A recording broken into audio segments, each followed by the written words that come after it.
কি যে একটা ফাঁকি দিল, প্রতারণা করলো আপনার সাথে। বলছে চাকরি দিবে, চাকরি পাইছেন? বলছে কার্ড দিবে, দিছে বিএনপির, অন্য কেউ পায় না। বলছে আলেম সমাজের বেতন বাড়াবে, আর বাড়ায় না। বলছে বাংলাদেশ ঠিক হয়ে যাবে, দেখি চোর বাটপারি রাজধানী সবগুলো বাড়তেছে। বলছে টেম্পো স্ট্যান্ড থাকবে না, দেখি টেম্পো স্ট্যান্ড আরো বাড়তেছে। বলছে চাঁদাবাজি কইরা দেবে, চাঁদাবাজি দেখি সরকারই এখন করতেছে। বলছে দুর্নীতি থাকবে না, সরকার এখন দুর্নীতির দিকে চ্যাম্পিয়ন হতে পথে আগাচ্ছে। তো কোথায় আমরা ভালো পাবো? এই জন্য বলবি এই সরকার বাংলাদেশ চালাইতে পারবে না। তবে আপনারা কি প্রস্তুত আছেন বাংলাদেশের ক্ষমতা নেওয়ার জন্য?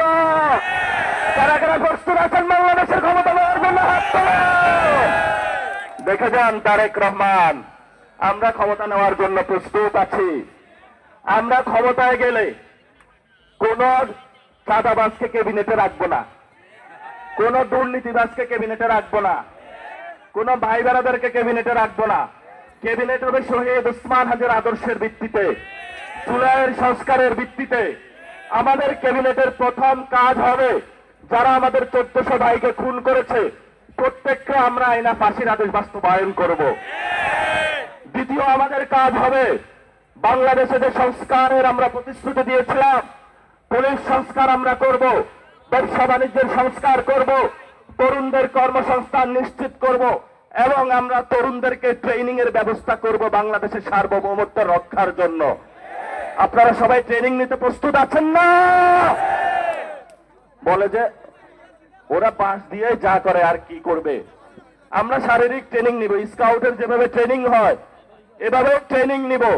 বাংলাদেশকে রক্ষা করতে হবে। ভারতের শকুন দৃষ্টি বাংলাদেশের উপরে পড়েছে, সীমান্তে গিয়ে আমরা রক্ষা করব, আর কেউ পারবে না বাংলাদেশের। ওরা তো সীমান্ত গেলে ভারতের সাথে বলবো দাদা আসো একটা চুক্তি করি। আমরা কি চুক্তি করব? আমরা চোখে চোখ রেখে বলবো জিয়াউর রহমান তোমাদের বিরুদ্ধে দাঁড়িয়েছে, আমরা দাঁড়িয়েছি, জিয়াউর রহমানের সন্তান দাঁড়ায়নি। পার্লামেন্টে একটা কথা হয়েছে যে আমরা সীমান্ত হত্যার বিরুদ্ধে কথা বলবো। ওই নোটের উপরে বিএনপি বললো কথা বলা যাবে না। কেন কথা বলা যাবে না? বললো যে ভাই দাদা বাবু কি করে আল্লাহ জানে, যদি ভয় পান তাহলে প্রধানমন্ত্রী হন কেন? আমরা তো ভয় পাই না। তরুণরা কি ভয় পায়? আমরা ভারতকে ভয় পাই, আমরা চাঁদাবাজকে ভয় পাই। এখন আসছে আবাজি সন্ত্রাস।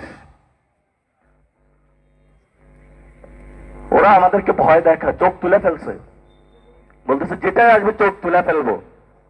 আমরা এখনো ধৈর্য ধারণ করতেছি। আমরা কি মাঠে নামলে বিএনপির যত আছে এগুলো থাকতে পারবো?